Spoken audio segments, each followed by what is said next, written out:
As soon as you're not sitting next to the boss, the little gremlins can get at your mind and go, I haven't heard from them. Oh, I've done something wrong. Oh, ooh, are they on Facebook all day? Or are they actually working? Welcome everybody to another episode of How To with Pixie and XU magazine. I'm delighted to be joined today by Heather Townsend. Heather, welcome. Thank you very much, Jordan. It's an absolute delight too. Great. So today we're going to be talking about how to get the most out of your remote or possibly hybrid team. So Heather, before we jump into that, do you want to give us a very quick intro to who you are and what you do? Absolutely. I've been working with accountants since 2004, helping them grow their practice. Initially being employed by BDO, who at the time were a top 5 accountancy practice in the UK. In the last 3 years, we very much focused on building the Accountants Millionaires Club, where we're now 56 members strong across 3 different countries in the world. Great. Okay. So I alluded earlier that the topic is going to be how to get the most out of your team. And we're going to be looking at this really in a remote team and hybrid team context. So before we jump into what that looks like, let's kind of start at the basics. What are the main differences between a remote or hybrid team and a traditional team? Yeah, absolutely. Let's take the obvious. We're not all sitting together. And I know that's completely obvious, but actually that leads to a few things. So the first thing is when we're sitting together, we have a lot more little bits of communication. We have a lot more opportunities to build trust. So the first thing is that it's harder to get consistent communication and to build trust with a virtual team. If you just think about it, as soon as you're not sitting next to the boss, the little gremlins can get at your mind and go, I haven't heard from them. Oh, I've done something wrong. Oh, we've got a recession coming. Oh, they're going to and before you know it, all that's happened is you've not contacted a team member. So actually the big thing about a virtual team, whether that's hybrid with people in or out of the office, it's how do you get a consistent communication and at the right time? How do you build those social bonds which are part of the glue? And how do you get that trust formed?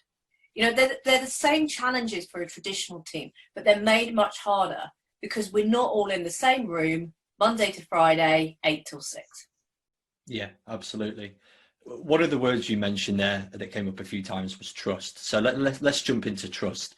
As a team leader or the practice owner, how can I foster trust amongst my team members when they're not necessarily in the office working with me?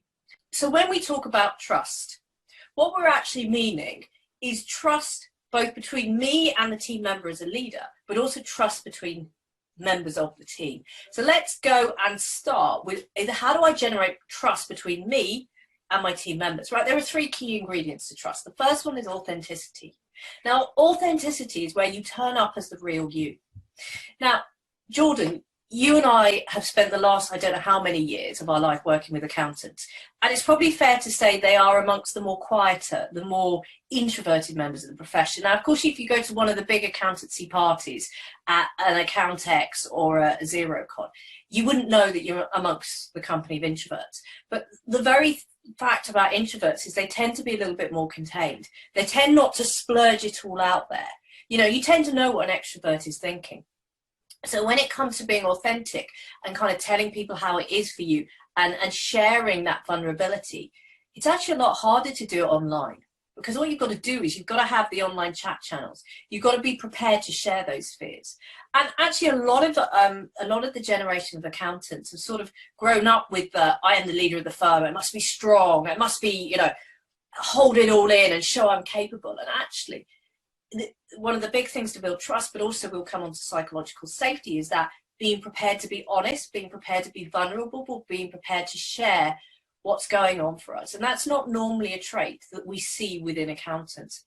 And so actually that's something that's a lot harder when you limit the options for talking. It's either a dialogue like this online or it's on that online chat channels. And we're not necessarily geared for that.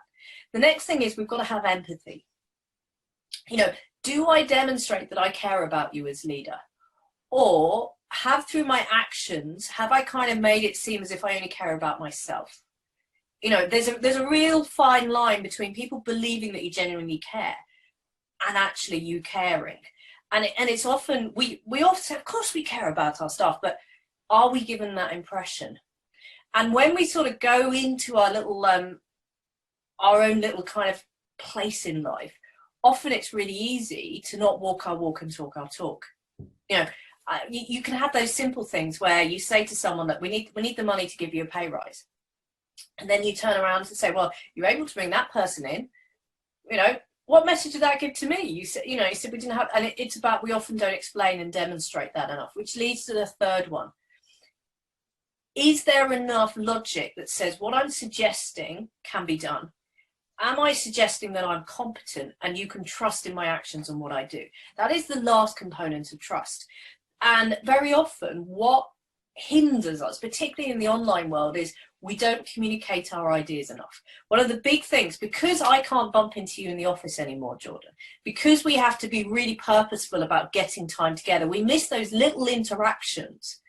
We miss those little things to emphasize the message. So one of the things about being a really good virtual leader is about being on repeat, being a broken record with these are the messages, this is why we're doing it, this is why it's important. And that is often missing. And so when it comes to building that trust with you and down to your team, it's really important. But we also need to do, well, that's the same thing with team members. Are we acting consistently? Are we authentic with our team members? Do we do what we say we're going to do? And it's you've got to get that both up but across, and that's why it's hard within a virtual team, because as I said, you've got less opportunities to demonstrate that trust and far more opportunities for someone to sit at home and stew and get completely the wrong end of the stick. Yeah, absolutely. That all makes sense. I guess one of the things that might be a challenge for practice owners, especially with the kind of very sudden, almost forced shift to being a remote or hybrid working team, is having to learn how to trust their team members. Like it's great to understand the theory of trust, but how can a practice owner actually learn to trust their team members and learn to let them get on with their jobs? And this is the real difficult bit, because it's when we're in the office, we could do management by walking about. In fact, that has been leading a team 101. You know, I've been delivering first line management training now since about year 2000, which kind of says that's 20 years, which makes me feel ever so old. And you would always talk about managing by walking about, where you would be physically on your feet and you would spend time on the shop floor or the office floor in this case, being with your people. So you could have those little conversations. But when you think about it, by the very nature of not being in the same room, management by walking about doesn't work. And previously you could cover up the cracks in the processes by yelling, well, not quite, or you, but where are we with this set of accounts? And you could get that feeling. You could also have the visual clues of seeing people sit in front of you and seeing them working. Now, never mind if they were doing anything that was quality or otherwise. As soon as you remove people out of the room, you have to trust that stuff's getting done. Now, we talked about these gremlins, these little voices of doubt. Ooh, are they on Facebook all day? Or are they actually working? And the problem is most of us don't have good enough practice management systems in terms of workflow and task management, which of course is where Pixie comes in. And even if we do, we don't have the culture that everything gets updated at the end of the day. So what happens is you're sitting there and you're like, I don't know what's going on. And this comes back to, actually, if you're going to get that really high performing virtual team and you can trust them, is you as the owner or the team leader needs to have the overview and know where things are, which is where the beauty of something like Pixie comes in. Is you need to be able to, at a moment's glance, know where are we with everything, where are the blockages coming, what's happening. And that means a decent practice management system. You know, the whiteboard that sits at the back of the room with where we at with things doesn't work because we're not at the back of the room. And you can't do that virtually as well, because you've got, unless you configure your system so that that virtual whiteboard comes on the moment someone switches on the machine, we just don't get that visual reminders. So it's a cultural thing. What you need to do is build up the rhythm and interaction of the right touch points to know and trust that everything is happening with the team. The second thing is, often within meetings, we do meetings as updates. Now, when you're working virtually, you do not have the luxury of sitting there doing an update. An update is far better done on your online system, something like Pixie with its workflow. That's the place to do an online update. In fact, I'm pretty sure, and you'll correct me, with Pixie, you can set up a rhythm and a workflow for meetings, which reminds people to update before they go into a meeting. Meetings should be done by exception. But very often, because we don't run our meetings well enough, or we don't trust our team well enough, we ask them for an update. I don't know about you, but updates are incredibly boring. And actually, so what we want to do is we want to turn around our meetings. So we have meeting management by exception. What's not working? How can we use this time together in order to sort the stuff out that's not working, instead of repeating it? But we don't run our meetings efficiently, so we don't get to the issues. The next thing is, when we're in the office, I could just go, Jordan, can we have 5 minutes to chat through this? And we do that. Now, as soon as you try to take us out of the office, there's that whole, oh, can I ring them now? Will they be about? Oh, they might be with their kids right now.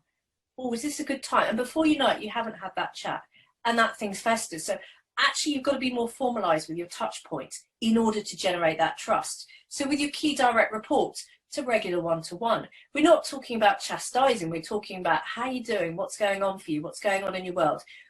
You know, where are the outages? Is everything on track to hit this, this, and this? And that means giving clear direction about what you want someone to do. So it is those formalized one-to-ones.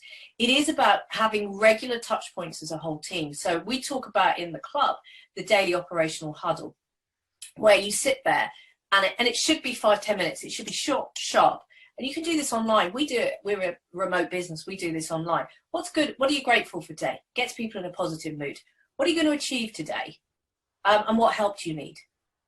And actually just getting that conversation going of what's happening, what am I going to get out the door, really helps build that trust, because you're not sitting there with the absence of communication going, what's happening?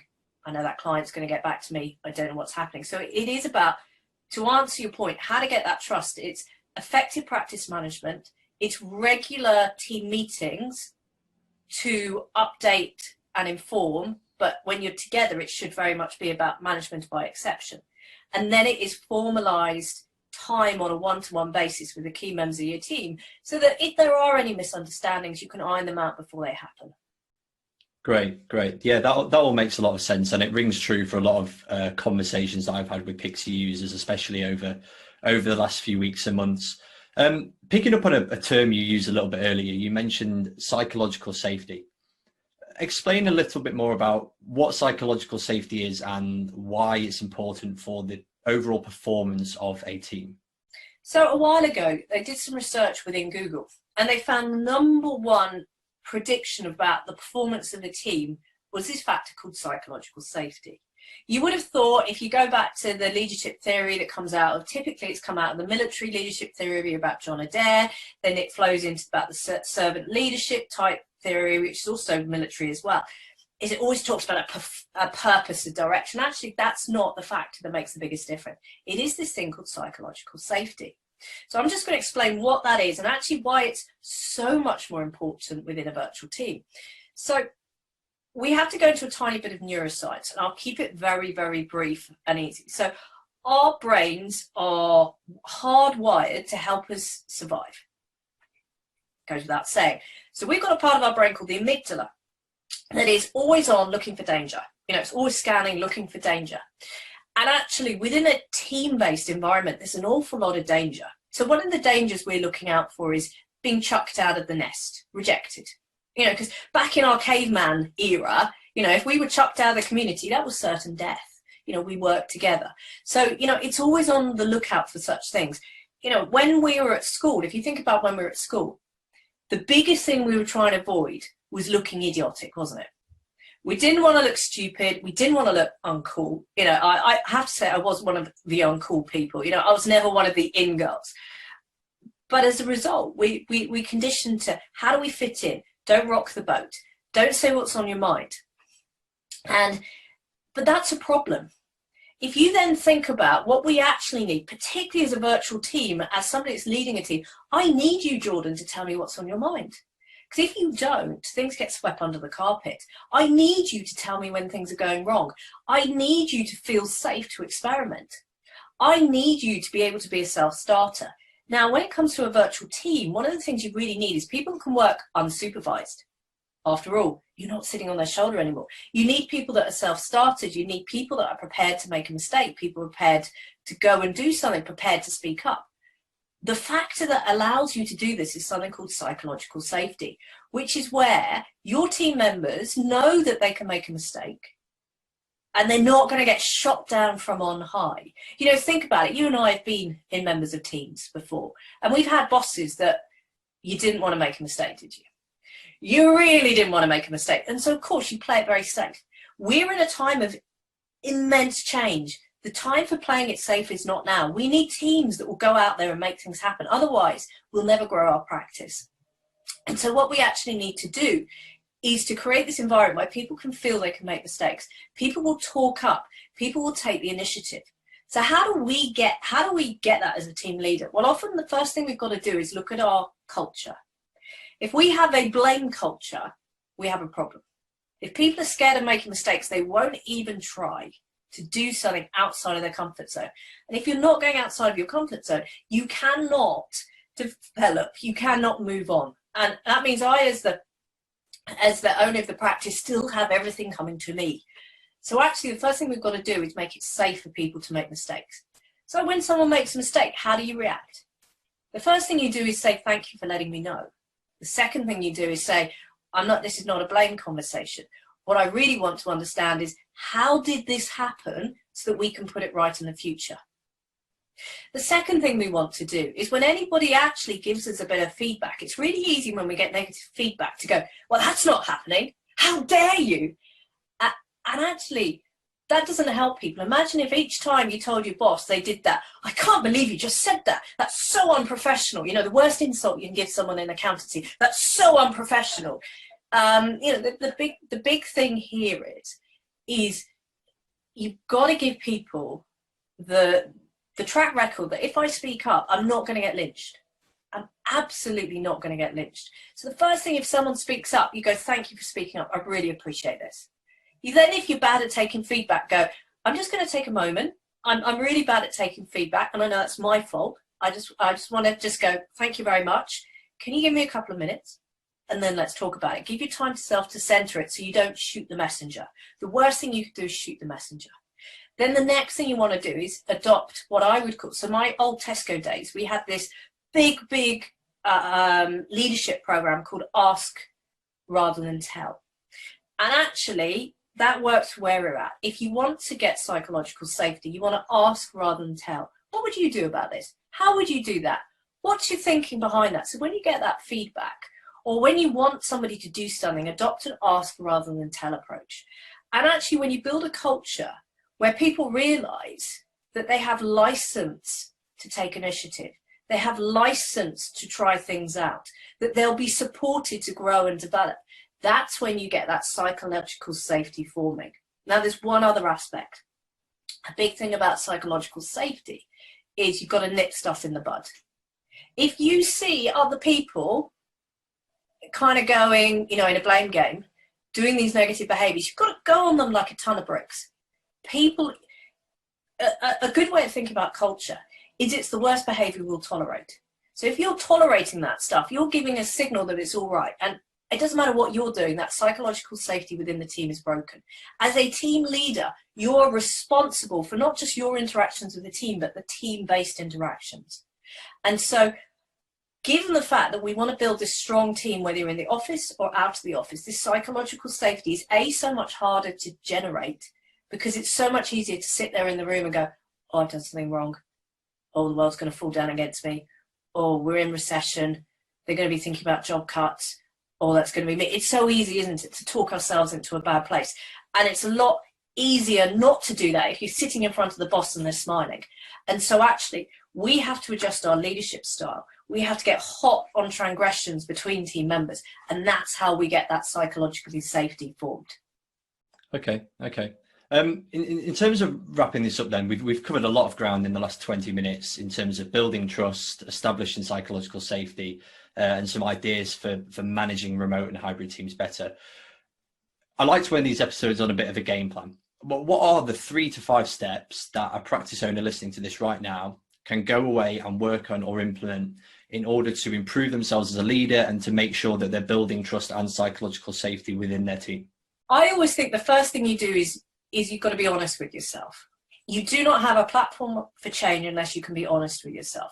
So actually, look at your as is. Did I just suddenly shift all my desks and monitors out to people's homes and expect the same thing to carry on? You know, look at yourself. Where are the gaps? What do I need to address? The second thing is about getting the dialogue going. Because it was easy in the early days, wasn't it? Because we all had this, oh, this is happening. We had such a common bonding experience. We needed that social contact. Whereas now we've got a bit lazy, we've got a bit complacent. So look at your communication channels. Are you communicating enough? Have you got those individual touch points? Then look at do I trust enough the team to get the work done? If I don't, what do I need to change? I often talk about you get the team you deserve. You get the business you deserve. It's up to you to trust the team. What are you doing to diminish that trust? How can you help with that? So look at what's going on and how do you do that? The third thing is talk to your team. Get feedback from them. How can we improve this? What does this look like? Remember that trust triangle I talked about? Authenticity, logic, and empathy. Go out and talk to your team. Okay. This has all been really helpful and really interesting. If anybody listening is interested in finding out more about psychological safety or building trust, or even some of the other things that you've been talking about, where's the best place for them to go and look for this? Well, of course, I would say come and talk to us in the club. We've got organisational development experts within the club.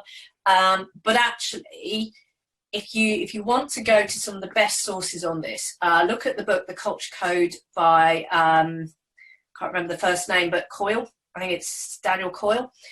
Also have a look at Fearless Organisations, and also have a look at Penny Pullen's book, Virtual Leadership. And actually, you tie all those three together, and that's where a lot of what I'm talking about has come. Anything that actually brings the layer of neuroscience into how teams work is something you should be looking at. Those are kind of my go-to sources for how does this work. But of course, come and talk to us in the club. You know, it's one of the things we work with our members. How do I trust my team so I have a platform to grow my business? Perfect. Heather, thank you very much for this. It's been really interesting.